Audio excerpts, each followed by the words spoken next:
요번 주부터 우리가 시편의 말씀을 좀 묵상을 하고 있는데요. 시편은 늘 보면 이제 앞에 표제어라고 돼서 꺽쇠로 되어 있는 그것이 어떤 배경에서 기록됐는지 누가 기록했는지를 이야기하는 게 표제어라고 얘기를 합니다.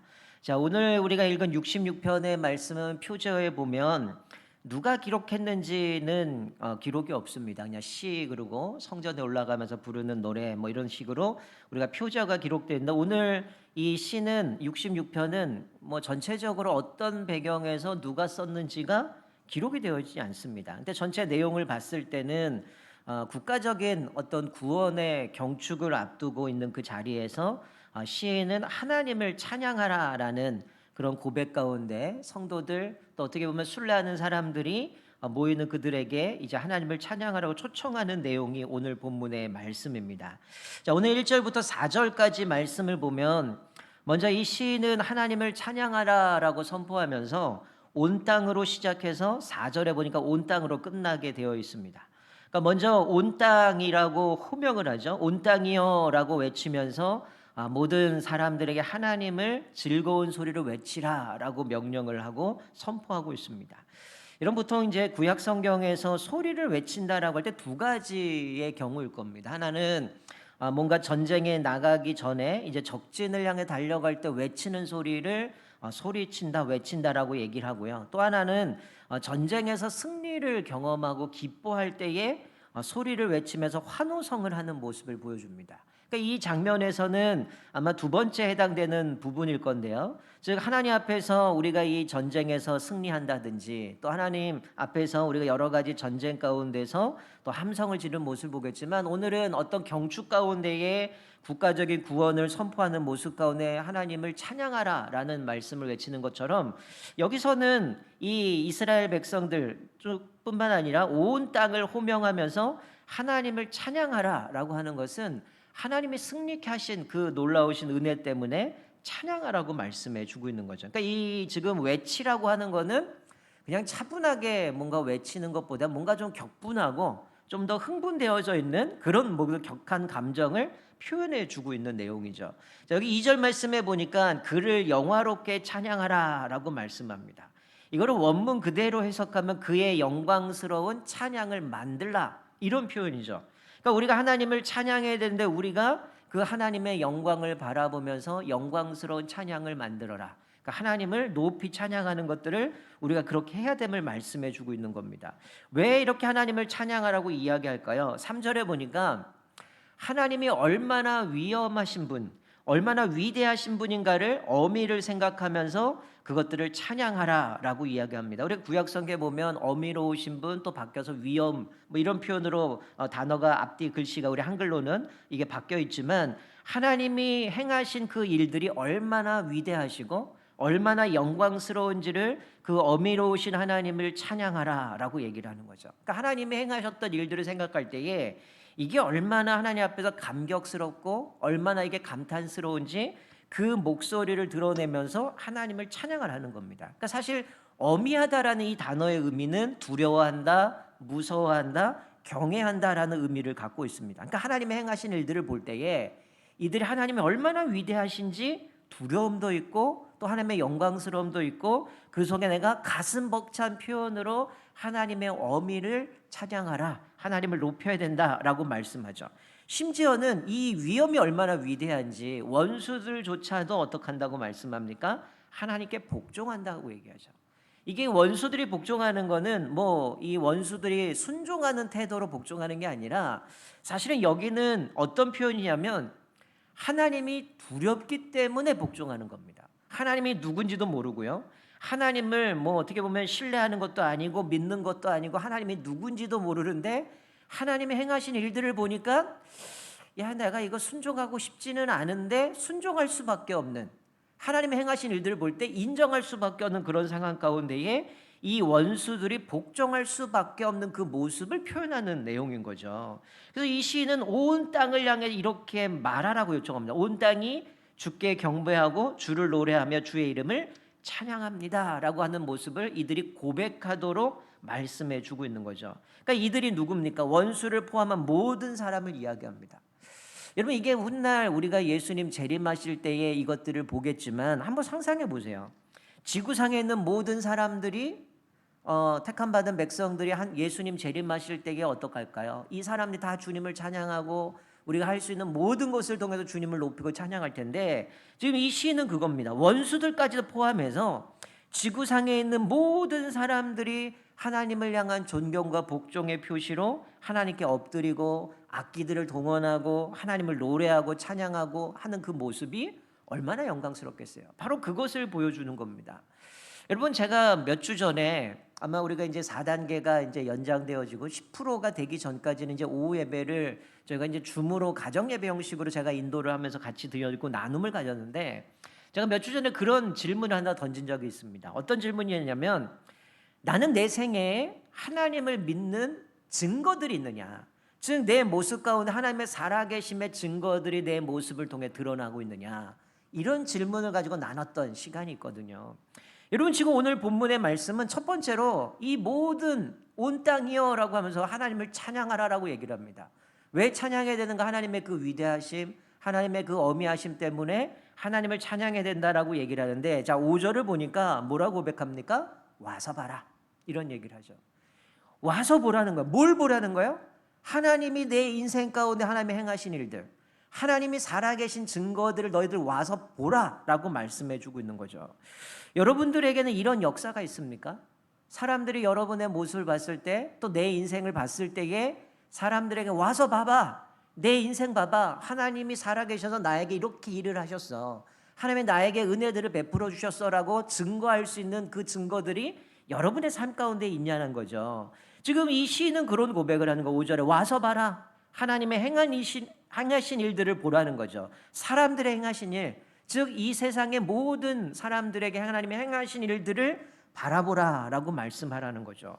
여러분 내 인생 가운데 하나님의 행하신 일들이 있습니까? 그 증거들이 있습니까? 여러분 내가 예수님을 믿고 하나님을 나의 구주로 고백하는 사람들에게는 반드시 이런 열매들이 우리 삶 가운데 드러나야 된다라는 거예요. 그래서 하나님은 자신의 백성들에게 구원의 기쁨을 주시고요, 더 나아가서 열방은 하나님 앞에 굴복하게 되어지기 때문에 교만한 사람들도 다 굴복하게 되고 하나님이 인정할 수밖에 없고 능력의 하나님을 고백하면서 이들이 하나님 앞에 엎드리게 되어질 것을 말씀해 주고 있는 거죠. 그렇다면 여러분 우리 삶 가운데 하나님의 증거들이 드러나야 되고, 그 하나님은 열방을 굴복시키시고 우리에게 구원을 베풀어 주신 능력의 하나님이신데, 그럼에도 불구하고 여전히 나는 내가 가진 자원, 뭐 힘이든 돈이든 능력이든 이것만을 가지고 내 삶을 꾸리려고 하지 있지는 않습니까? 하나님의 능력의 하나님이시고 원수들마저 굴복시키시고 우리의 모든 것들을 창조하시고 통치하시는 그 하나님이 능력의 하나님인데, 여전히 우리는 하나님의 그 능력, 하나님의 일하심들을 기대하고 하나님의 내 삶 가운데 나를 다스리도록 내어드리는 것이 아니라 여전히 내 손에 움켜쥐고 있는 그것만 갖고 내 삶을 꾸려나가려고 하고 있지 않습니까? 내가 하나님이 그 능하신 손으로 우리 삶을 이끄신다라는 걸 우리가 믿는다면, 나의 주도권이 아니라 하나님께 주도권을 내어드리면 분명히 내 삶에 하나님이 찾아오시고 내 삶에 하나님의 일하심들을 드러내실 것이고, 우리 삶 가운데 하나님의 살아계심의 역사들이 주렁주렁 맺힐 거예요. 그러면 사람들에게 와 보라 라고 하기 전에 이미 사람들이 우리를 보면 알 거라는 거죠. 여러분 우리가 늘 이야기하는 사람 중에 하나가 요셉이잖아요. 요셉 어때요? 겉으로 볼 때는 정말 지질이 복도 못 받은 사람이잖아.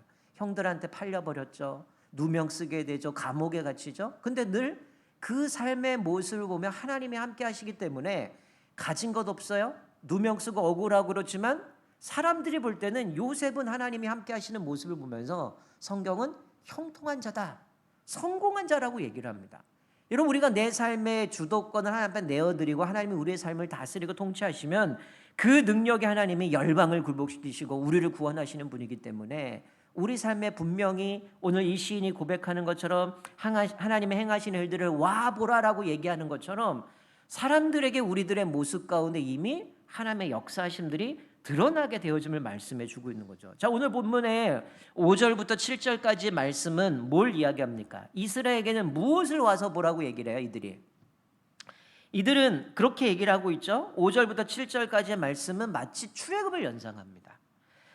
하나님이 마치 뒤쫓아오는 애굽의 군대 앞에서 그 바다를 변하여 육지가 되게 하시고 걸어서 홍해를 건너가게 하신 것처럼 하나님이 그들을 그렇게 인도해 가셨다는 거야. 또 하나 우리가 생각되는 거는 요단강을 건넜던 가나안 정복의 앞했던 시기를 생각하죠. 이스라엘 백성들이 이제 가나안 땅에 들어갈 때에 제사장들의 법궤를 메고 요단강에 들어갔을 때에 그렇게 넘어가는 범람했던 시기지만 물이 갈라지고 마른 땅을 건너게 되고 이스라엘 백성들이 가나안 땅으로 넘어가게 했던 것처럼 하나님께서 바다를 마른 땅처럼 걷게 하신 그 하나님의 역사로 기뻐하며 찬양하는 모습을 보게 됩니다. 즉 이들이 과거에 하나님께서 우리에게 어떻게 일하셨는지 우리를 어떻게 인도하셨는지를 보여주는 것이죠. 여러분 몇 번 말씀을 드렸지만 이 고도의 근동의 세계관의 관점으로는 바다는 그들을 어떤 자기들이 믿었던 신으로 간주했다는 거예요. 그런데 지금 하나님이 어떻게 하시는 거예요? 바다도 강도 하나님이 통제하시고 그 바다가 갈라지고 물이 마르게 하시는 모습은 하나님이 어떤 분이신가를 보여주는 거죠. 당시에 바다신, 강신, 자기들의 생각에는 이것들은 다 신이라고 생각하고 신이 통제한다고 생각했는데 그것마저도 통제하시는 그 하나님, 능력의 하나님을 바라볼 때에 이들은 정말 이 하나님이 행하신 것들을 와서 봐라. 정말 하나님을 찬양할 수밖에 없다라는 고백을 하고 있는 거죠. 또 7절에 보니까 이 능력으로 영원히 다스리시는 하나님이 어떻게 하신다는 거예요? 눈으로 감찰하신다는 거죠. 그리고 열방을 다스리고 반역하는 자들까지도 하나님 앞에서 자만하지 못하도록 하나님께서 이 세상을 통치하시고 다스리시고 하나님이 살펴보신다라고 말씀합니다. 이 살피신다라는 것은 감시한다, 지켜본다, 보살핀다는 겁니다. 여러분 겪어보셨잖아요. 만약에 내 자녀가 아니면 우리 가족 중에 누가 아픕니다. 여러분이 간호하는 게 낫겠어요? 아니면 의사나 간호사가 간호하는 게 낫겠습니까? 당연히 의사나 간호사가 간호하는 게 낫겠죠. 그런데 심지어 하나님이 우리를 지켜보시고 보살피시고 우리를 계속해서 하나님의 주목하시고 지켜보신다면 그것보다 더 필요한 게 뭐가 있겠습니까? 아무것도 필요 없겠죠. 하나님 우리를 돌보시고 보살펴 주시고 또 성경의 표현대로 감찰하시는 분이라면 우리가 어디가 아픈지 무엇이 문제가 있는지 다 보지 않겠어요?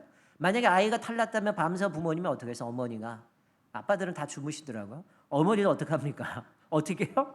밤새잖아요. 밤새 이 아이가 열은 없는지 두드레기는 없는지 또 경기는 하는지 이런 걸 보는 것처럼 하나님이 우리를 보시고 지키시고 보호하신다면 세상에 그 어떤 게 더 필요하겠습니까? 바로 이 시인은 그런 고백을 한다. 하나님을 찬양해야 된다. 온 땅이여 하나님을 찬양하라. 무엇을 찬양해야 된다? 우리에게 행하신 일들을 찬양해야 된다. 즉 가나안 정복할 때 요단강 건넜던 것처럼 출애굽 연상하면서 이 홍해를 건너갔던 것처럼 하나님이 그들을 인도해 주셨던 것처럼 또 이 모든 땅을 감찰하시고 다스리시고 통치하시는 그 하나님의 행하심들을 바라보면서 하나님을 찬양해야 된다라고 말씀해 주고 있는 거죠. 자, 두 가지를 말씀드렸어요. 온 땅은 하나님을 찬양해야 된다. 그리고 너희들은 와서 봐라. 하나님이 우리에게 행하신 일들을 하나님을 찬양해야 된다라고 말씀했는데 그러면 하나님은 과거의 하나님이냐? 아니라는 거죠. 자, 8절 9절까지만 읽었지만 그 이후에 12절까지 보면 어떤 말씀을 하십니까? 하나님은 과거에 국한하신 분이 아니라 지금도 역사하시고 행하는 일로 인하여 하나님을 찬양하라라고 말씀합니다. 자, 그런데 지금 어떤 일을 행하십니까? 별로 여러분들이 안 좋아하실 수 있을 것 같아요. 하나님이 우리에게 지금도 행하시는데 우리에게 뭘 하신다고 말씀합니까? 연단하신다고 말씀해요. 우리를 시험하시되 넘어지지 않도록 지켜주셔 영혼을 살려두시고 우리의 실족함을 허락하지 않으신다라고 말씀합니다. 즉 이 말씀 뭘까요? 하나님이 우리 삶을 지금도 통치하고 다스리시고 우리가 넘어지지 않도록 우리가 죽지 않도록 영혼을 살려두시고 우리를 실족하지 않도록 허락하지 않으신다라고 말씀하는 것은 어떻게 하시는 거예요? 우리를 보호하시고 항상 지키신다는 거죠. 요즘 계속 지난번에 이성민 목사님 수요일날도 나눴던 시편 121편 말씀 뭡니까? 졸지도 않으시고 주무시지도 않으시고 우리의 영원부터 영원까지 우리의 출입을 지키시는 분이다라고 말씀하고 있는데 그런데 우리는 어때요? 하나님이 우리를 실족하지 않게 만드신다. 그리고 하나님은 우리의 영혼을 죽이지 않도록 우리를 보호하신다고 말씀하고 있는데 여러분의 삶은 어떻습니까? 항상 우리를 보호하시고 지킨다고 한다면 뭔가 내 삶에 기쁨이 가득해야 되고 우리 삶 가운데 뭔가 풍성한 것들을 누려야 되는데 우리는 이 연단의 과정이 마치 하나님이 나를 벌을 내리시는 것으로 오해할 때가 많다는 거예요. 만일 하나님이 이스라엘 백성들을 항상 지켜주신다면 왜 그들이 그토록 이방인들에게 압제를 당하고 포로 끌려가고 또 나라 정권이 바뀌면서 그렇게 고통을 받아야 되는가?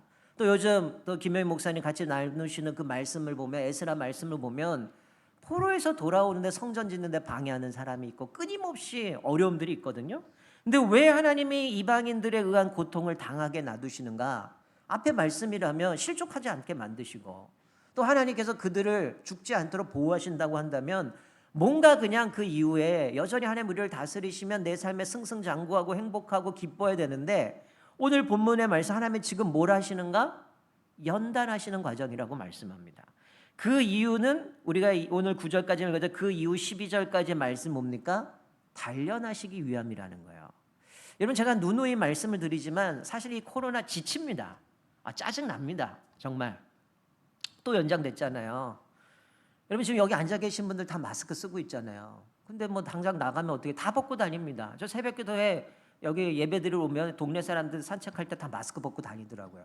뭐 백신을 맞았는지 그 아직 인센티브 적용을 안 하는데 그러고 다니죠. 오늘도 제가 노예 시차례 때문에 잠깐 임원들 만나서 갔는데 거기 식당이 꽉 찼는데 다 마스크 벗고 먹고 그냥 뭐 어떤 분은 술 먹는 분도 있고 막 침 튀겨가면서 얘기하는데 거기는 멀쩡하잖아요. 근데 교회는 여전히 못 모이잖아요. 오늘 요번에 또 발표난 거는 식당과 카페는 뭐 인센티브 적용해서 6시 이후에 4명까지 된다라고 얘기를 하는데, 이런 거 보면 답답해요. 교회가 뭐 마스크를 벗는 것도 아니고 또 우리가 정말 오히려 더 방역들을 잘 지키고 있는데 원칙들이 없잖아요. 지금 보니까 뭐 제 아는 목사님 같은 경우는 교회 전에 나온 게 이게 3면 아크릴 막으래서 막았어요. 근데 화성시 사시는데 시청에서 나와가지고 얘기하는 게 이거 지금 연장되니까 이 아크릴 쳐도 마스크 써야 된다. 그래서 목사님 마스크 썼대요. 주일날 와갖고 단속했는데 마스크 쓰라 그러대요. 이게 또 지역마다 또 달라요. 그러니까 사람들이 다 헷갈리는 거예요. 여기는 또 이렇게 얘기하고 또 저렇게 얘기하는 모습들을 보게 되는데, 여러분 정말 이 지난 모든 과정들을 보면 참 지치고 힘듭니다. 근데 오늘 여기 말씀을 보니까 왜 하나님이 우리를 단련시키고 연단하시느냐, 마치 은을 풀무에 연단하는 것처럼 어떻게 한다는 거예요? 이스라엘 백성들을 더 순수하게 만드시려는 하나님의 뜻 가운데에 이들을 연단하신다는 겁니다.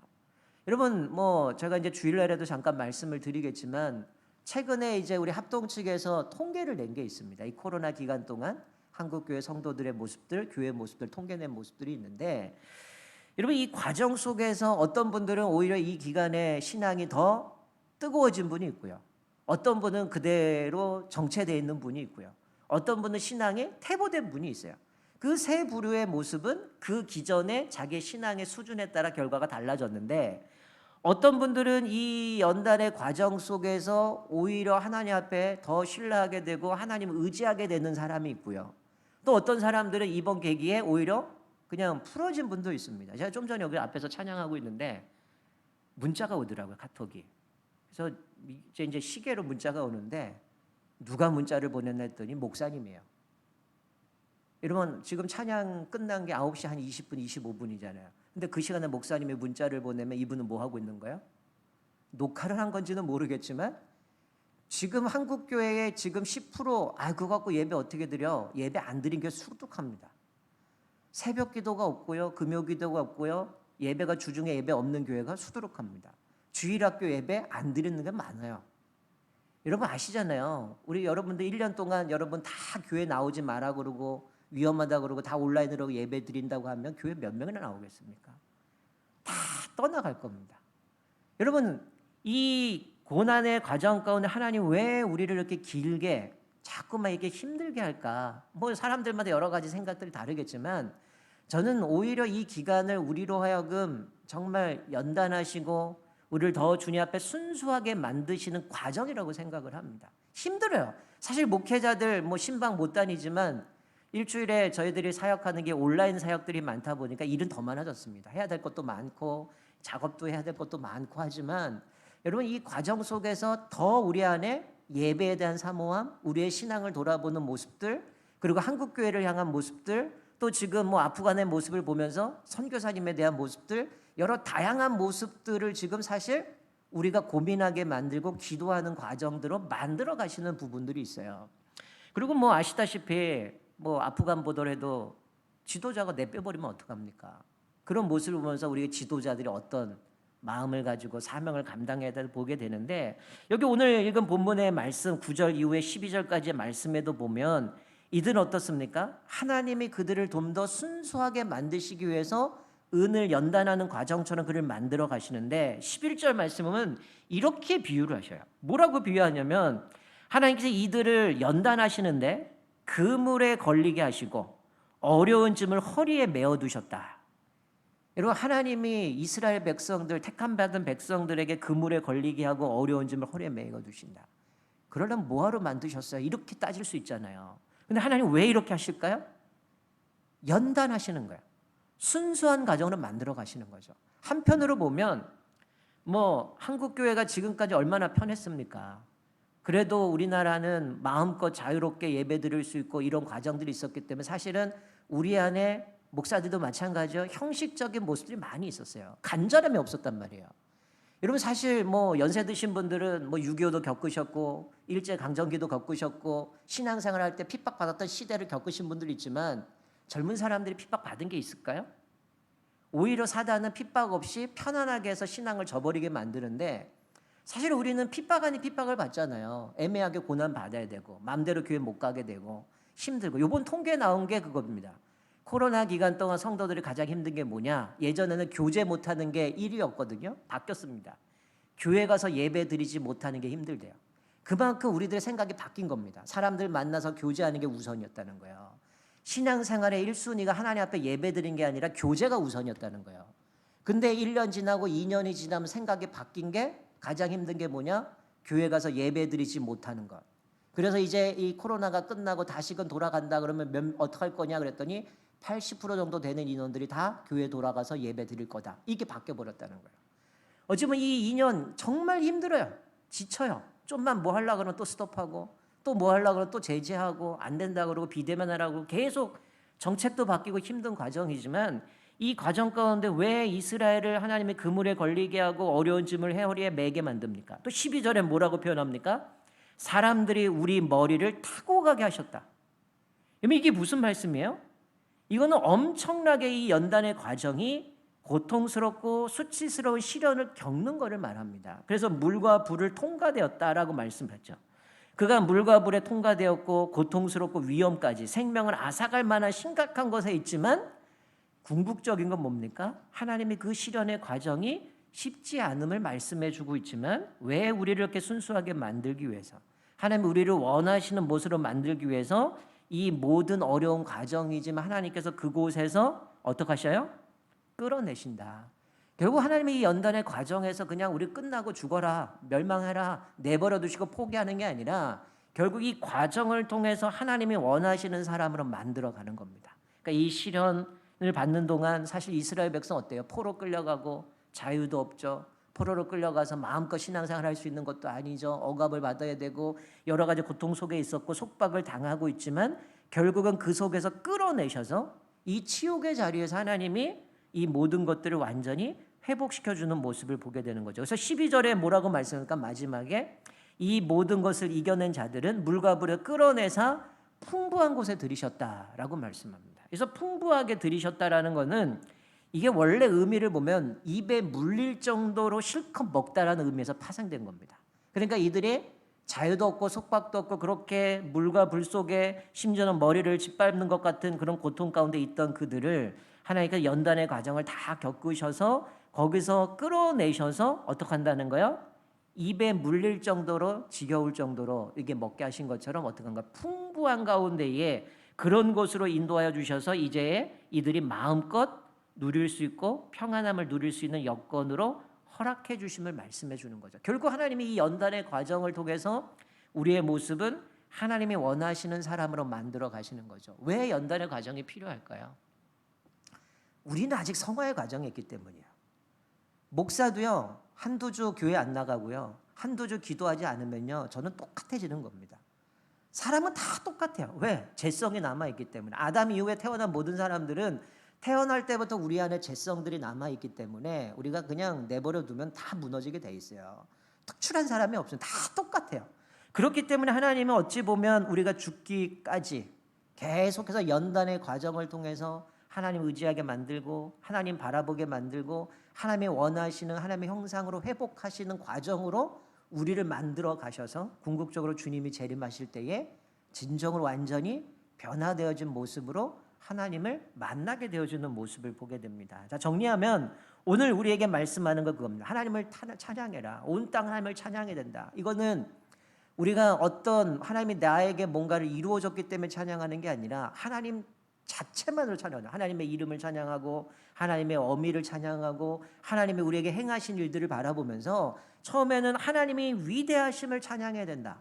그리고 두 번째, 과거에 우리에게 행하신 일들을 찬양해야 된다. 그리고 세 번째는 지금 우리에게 행하신 일, 그것이 비록 연단의 과정이고 우리의 삶이 힘들고 어려운 과정이지만 하나님을 찬양할 수밖에 없는, 심지어 원수들조차도 하나님 앞에 복종하면서 인정할 수밖에 없는 과정 가운데 하나님을 찬양하라고 말씀해 주고 있습니다. 그리고 오늘 말씀을 기억하면서 또 2주가 연장이 되어집니다. 또 추석까지 뭐 간다 이런 얘기까지도 나오게 되고 있지만 정말 이 과정이 하나님이 우리를 포기하신 게 아니라, 우리를 버리신 것이 아니라 우리를 연단의 과정을 통해서 우리가 좀 더 순수한 모습으로 주님을 신앙생활하도록, 하나님을 더 사모하도록 우리를 만드시는 그 과정을 기억하면서 오늘 시인이 하나님의 그 존재만을 하나님을 찬양해야 되고, 또 하나님의 과거에 우리에게 행하신 일을 찬양해야 되고, 또 지금 하나님이 우리에게 행하셔서 우리로 하여금 생명을 구원하시고 실족하게 않게 하시는 그 하나님의 은혜를 생각하면서 우리의 삶 가운데 내 상황이 어떻든 환경이 어떻든 늘 주님 앞에서 날마다 주님을 찬양하며